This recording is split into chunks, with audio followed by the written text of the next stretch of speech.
All right, so 10 weeks out from the Ohio, and wow, what a you know, it seems like every contest prep is a totally different thing. For some reason, it's always different circumstances for me, and this is no different. It seems like every time, like, okay, when I'm getting ready for a show, this is how it's always going to be. You know, that's how I always think before going in, but it never works out that way.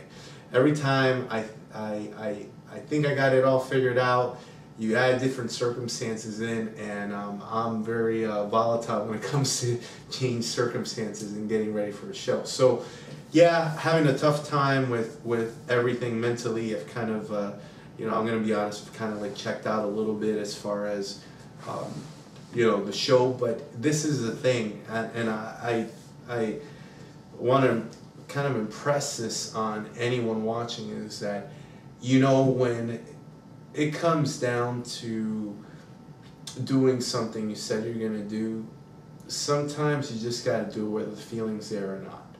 You know, and that's where, and I know I'm going to kick myself for saying this, but it's true. That's where you got to move on conviction and not on an emotion. And right now the emotion is to just, you know, hey, had a great run. I did, what, 5 shows. I won my last show. You know, national champion in El Salvador. Great, okay. We'll end with that. Competition wasn't like incredibly fierce, so but it was good. It was my best form to date. So you know, let's just stop there. But something is not finished yet, because my goal was to eventually get to the Ohio.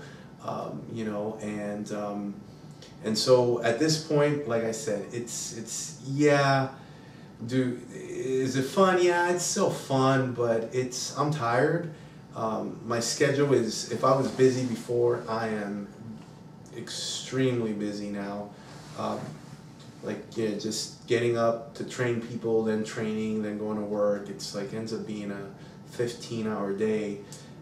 And so, you know, there's not much room for anything else. It's crazy when every minute is accounted for, and even using the bathroom, you're like, oh my goodness, I gotta stop for 10 minutes. Or like, you know, I'm running between training my clients and going to train myself, and I'm bummed because I gotta go to the bathroom, and I don't have time. I gotta train. You know, my group starts at 7 in the morning. I got 15 minutes to get to the gym. It's just craziness, you know. It is craziness, but you know, it's in those times when you're pressed and you don't have that extra time, when you just have a certain amount of time that you just make do. You cut out all the BS, if you will, in your life, and you just make it happen. You have no other choice. I remember this in high school when I was getting ready for you know, this big speech competition, and you know, working, and you know, trying to play a sport, and then being my little sister's babysitter. And anytime we got home and my parents weren't home, they were working, I was a babysitter, and I felt like I didn't have time for anything. And now I look back, and that's when I was most productive. That's when I achieved the most. So I'm not complaining about how busy I am, but I am saying that, you know, these are the times that, and those of you that have competed can identify with this, where you really just got to push through. And you know what the worst thing that can happen in these times is that you fail a couple times, and then you say, what's the use? You know, I don't have the luxury of doing that now. But so we press forward. 10 weeks. The only thing that's really good is that, you know, I'm coming from 5 shows. This is like, there's not a lot of hard work. That, you know, there's not a lot of like, oh my goodness, when am I going to see results? When am I going to see results? But so that's a good part. You know, the hard work is kind of almost done, but it's just holding firm and being steadfast. One thing I wanted, you know, some thoughts, and I'm really trying to push my quote fan page on Facebook, because I like that there's a place where people can go to and get good information, but yet at the same time, just kind of, put things up there, that I think are positive and can benefit everyone as we try to be healthy both in our minds, our bodies, our spirits. One of the things that I kind of wanted to put out there that I hope to post this week that I haven't had time to post yet is this idea that, for those of you out there that are looking in and you think like, I can never do that, I can never compete, and that's extreme. Those people, they're just so genetically gifted, they're this and they're that. Let me tell you something. Nothing can be further from the truth. The people with the worst eating disorders, the people who struggle the most, who obsess over their eating and everything involving that, are sometimes the people we think have got it all together. And and that's the sad reality of this, is that, I struggle with it just as much as a person who's 300 pounds overweight. There is no difference between me and that person. And that is humbling. Because when I decide to have, to have that cookie or whatever it is that's not on my diet, that when I'm making that choice, it is no different than the person who decides to stop by the fast food place. Now, what they eat when I eat might be different. Their level of cheating or their level of indulging might be different than mine. But when it comes to that junction right there, that juxtaposition, if you will, right at that point, that 350-pound person and I are no different. So I really want to impress on you guys, not only the ones that are people who are watching that are getting in shape, and you look at other people and you wonder how they can be so overweight, and you feel like, yes, we are at a level that's so much more elite.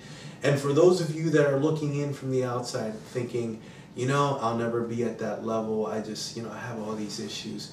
Just take comfort in the fact that, everyone struggles, and maybe, we struggle at a different level, but like I said, at that point, we're both tempted. And when we fail, it's the same, it's just a bad choice, and it's no different. So I think that's kind of an interesting thing that that was been on my mind a lot from two perspectives. From the perspective of looking in again, from the person that wants hope, that looks at people who are in shape and thinks, I'll never be like them. When that type of person that feels that way has no idea what that person that's in shape goes through, and the constant stress of looking a certain way and all of that. And then to the people who are in shape, just being more mindful and more understanding and more compassionate for the people that are not there, that haven't been blessed with the same circumstances. Whether it's a parent that cared enough to teach you how to eat, or a circumstance in your life that really pushed you to exercise because you didn't have any other alternative. That kind of thing. You've been blessed one way or another. You have been blessed, whether with genetics or with those circumstances. So look at the people who are not there with compassion and try to help. And that's what we're here for. If for no other reason, we wear our sport on ourselves. I think that the reason that God allows us to do that is so that we can have an impact in other people's lives, and a positive impact. So just some thoughts for this week that I thought were good to share. I've got some other things that I've been thinking a lot about, but again, this will all be on Facebook, and just some things for you guys to kind of think about as we go along in our own personal journeys in our health and in our lives.